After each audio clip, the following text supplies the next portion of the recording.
सुप्रभात साथियों, आइए आपका स्वागत है एजुकेशन कैप्सूल में।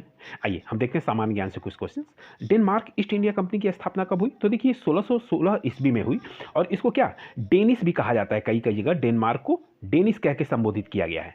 ठीक है, तो आप ये याद रखिएगा कि डेनिस। ठीक है, और प्लासी का युद्ध कब हुआ? तो ये देखिए 23 जून 1757 को हुआ था और ये किसके किसके बीच हुआ था? सिराजुद्दौला और लॉर्ड क्लाइव के बीच हुआ था। आप याद रखेंगे। किस बंगाल के नवाब को कर्नल क्लाइव ने गीदड़ कहा था? ठीक है, तो मीर जाफर को कहा था।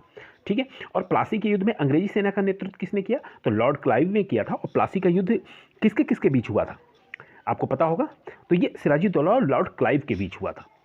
ठीक है, और बक्सर का युद्ध कब हुआ था? तो ये बक्सर का युद्ध जो है 23 अक्टूबर 1764 को हुआ था और ये किसके बीच? हेक्टर मुनरो और मुगल तथा नवाबों को जो सेना थी उन दोनों के बीच में।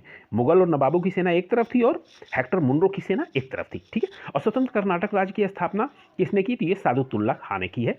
और मोहम्मद गौरी, ये सॉरी तराइन के दूसरे युद्ध में किसकी जीत हुई? तो ये मोहम्मद गौरी की जीत हुई 1192। और दूसरा युद्ध जो हुआ था किसके किसके बीच हुआ था? तो पृथ्वीराज चौहान और मोहम्मद गौरी के बीच हुआ था। आप याद रखेंगे। और पृथ्वीराज चौहान को बंदी बना के मोहम्मद गौरी कहाँ ले गया? तो वो अफगानिस्तान ले गया था। आप याद रखेंगे इसको।